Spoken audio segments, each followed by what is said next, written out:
Movie starts on Monday. Detective David Mills begins working with William Somerset, who will retire in a week. The two detectives don't really see eye to eye.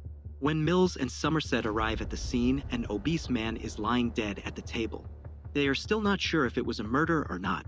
When they notice that his legs and hands are tied with barbed wire, they are convinced that it was not a natural death. As Somerset meticulously continues to examine the body, Mills cannot stop babbling. Needing silence to think, Somerset tells Detective Mills to interview the neighbors while he works, implying that he is a nuisance. Later, as they drive, Mills expresses his dissatisfaction that Somerset had ordered him to go door to door. He feels that he is not appreciated and wants to be taken more seriously. According to the forensic examination, it is proven that the obese man was force-fed and died of overeating when the killer kicked him in the stomach and it burst. Somerset says that the obese man was fed for 12 hours and it makes no sense to waste so much time killing someone unless the act itself has a meaning. He is sure there will be a series of murders because there is no motive.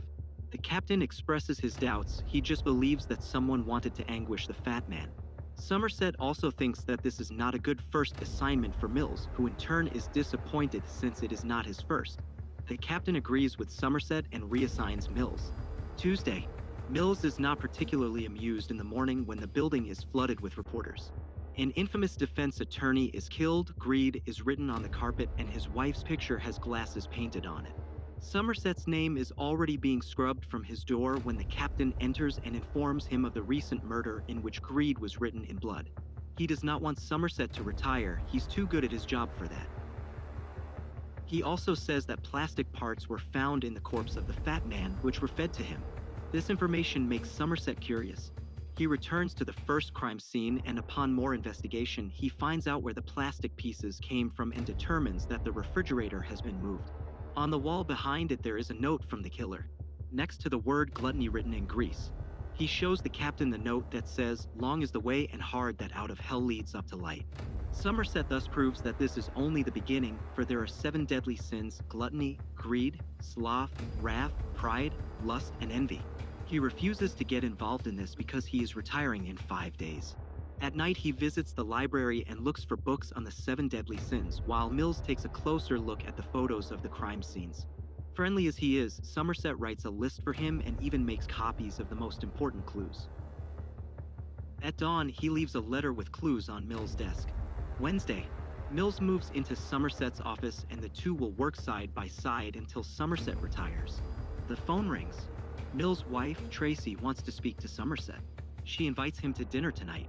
At dinner, the conversation shifts to marriage. Tracy does not understand why Somerset isn't married. Mills and Somerset agree that he is simply an odious person. After Somerset asks how they like it in the new apartment, things get quiet between the three.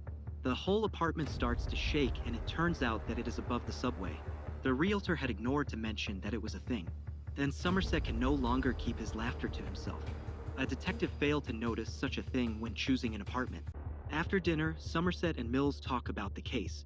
Mills hands him a picture of a scale with a pound of flesh that the defense attorney had to cut off of himself and a note the killer had left. They are stumped as to how the killer got in and out without leaving any evidence. Somerset notes that there is one thing they need to find and focus on. That's when Mills points out that the picture of the attorney's wife had glasses drawn on it. Somerset believes she either saw something or did not have the opportunity to do so yet, but this is their clue. Together they go to the attorney's wife and ask her about anything she notices about the pictures that is strange or out of place. She realizes that the painting in her husband's office is upside down. After accurately examining the painting, they find nothing. When Mills starts to believe the killer is playing with them, Somerset finds fingerprints on the wall where it was hung. After contacting the fingerprint lab, they are shocked to see that the fingerprints are arranged as text. Help me. While waiting for the fingerprints to match with someone, they discuss the importance of their job in the lobby. Somerset sums it up: "We are collecting diamonds on a desert island on the off chance we get rescued." Mills calls him out on his BS and says he saw Somerset get the bus today. Thursday.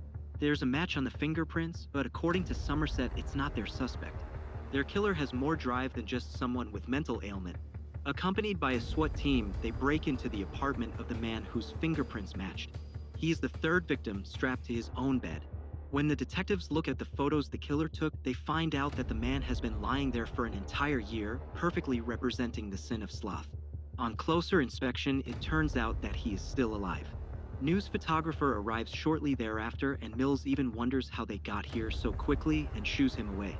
News stations pay police to get information on hot cases.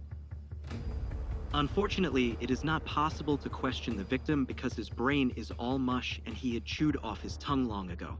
According to the doctor, he must have been in all kinds of pain until his arrival at the hospital. At night, Tracy calls Somerset and asks for a meeting. He's the only person she knows in this town and she just wants to talk to someone. Friday. In the morning, they meet at a diner. Tracy is concerned about living conditions and doesn't want to raise her child here. Somerset is not the right man for the job, but he tells her about the relationship he once had and gives her good advice. Back in the office, Mills is restless, worried about all the people out there. Why can they just sit here and wait for that lunatic to do it again? Somerset does not think the killer is crazy. Imagine the patience a man must have to tie someone up and keep them alive for a year, then cut off their hand to plant fingerprints. Their serial killer is methodical, exacting, and, above all, patient. Mills disagrees and says something about a library card, which gives Somerset an idea. They visit the library, thinking that the killer must have read one of these books. Somerset writes down the names of all them on the 7 deadly sins.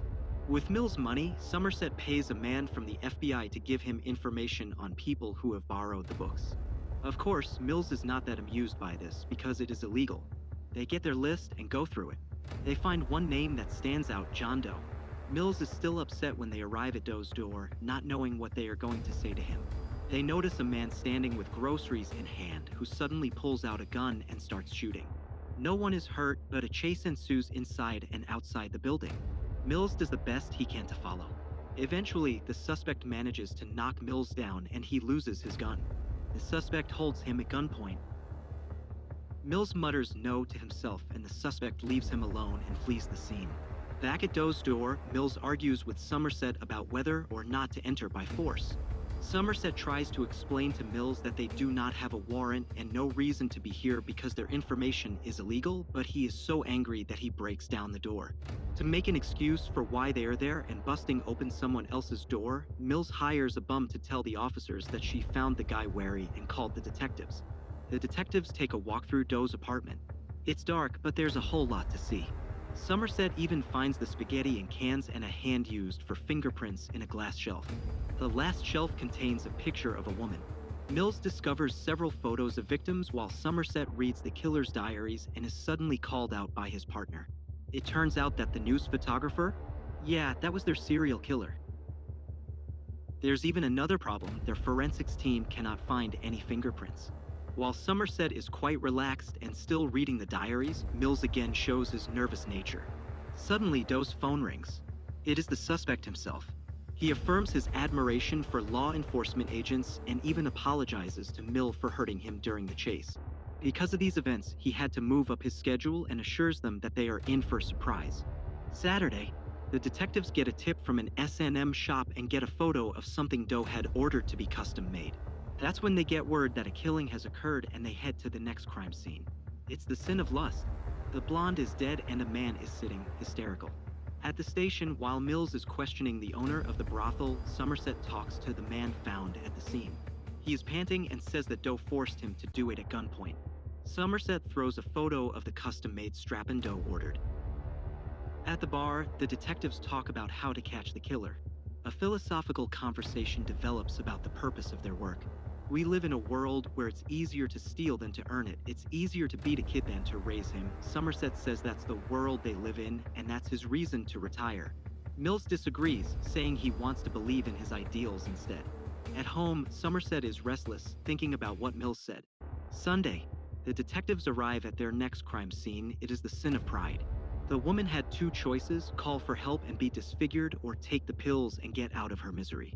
On the way back to their office, Somerset says he wants to stay on duty for a few more days until they catch the killer, or if Doe gets to the 7th sin, this case will probably never be solved.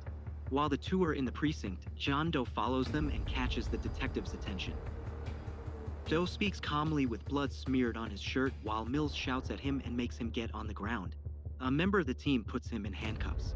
While the suspect is talking to his lawyer, the detectives argue about his reasons to turn himself in. They never found fingerprints because he had cut off his finger skin. He has no employment history or bank records. The only thing they know about Doe is that he is wealthy and well-educated. For the first time ever, Mills and Somerset are, as he calls it, in total agreement. It doesn't make sense to stop before completing the so-called masterpiece of the 7 sins. Doe's lawyer negotiates with law enforcement officials. There are 2 more hidden bodies. Doe agrees to take them to the bodies at 6 p.m., but only the detectives because he admires them. He threatens the detectives that he will plead insanity if they do not take him up on the offer. Otherwise, he will not only show them the bodies, but also write a full confession and plead guilty. Detectives agree to see it through. It's almost 6 p.m. The detectives wear wire and armor. The car in which 3 of them are driving is escorted by a helicopter. During the ride, Mills and Somerset talk with Doe. Somerset tries to find out more about Doe, but he says it's irrelevant. Mills still has doubts about whether or not he really wants to be led to the bodies.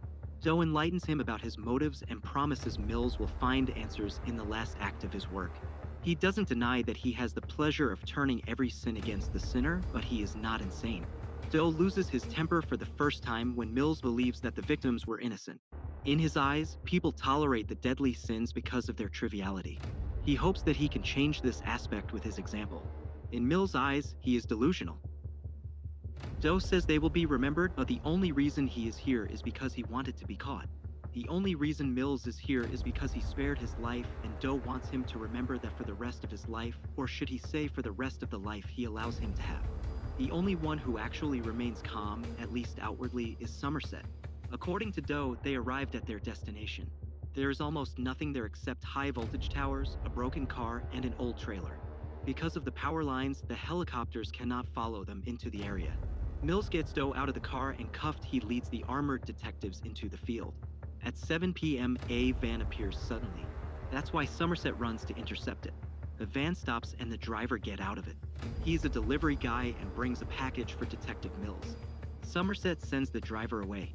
He's not sure about it at first, but then he opens the box with his knife and is frightened by the contents. Doe starts talking about his admiration for Mills again, for his simple life and his pretty wife, Tracy. Mills is confused. Doe admits that he visited Tracy this morning and tried to play husband. It did not work, so he took a souvenir, her head. Meanwhile, Somerset runs back to them and shouts to Mills to throw away his gun, who is still confused and wants to know what's going on and what's in the box. Doe admits that he too is a sinner and his sin is envy of Mills' ordinary life. Mills is angry but continues to doubt Doe's words.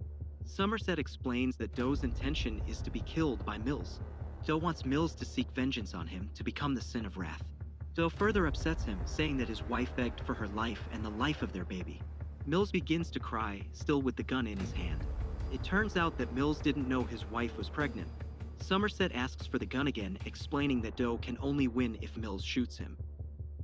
In a moment of despair and anger, Mills shoots Doe. More than once, ultimately completing Doe's master plan. Mills sits in the back of a police car. The captain says he will be taken care of.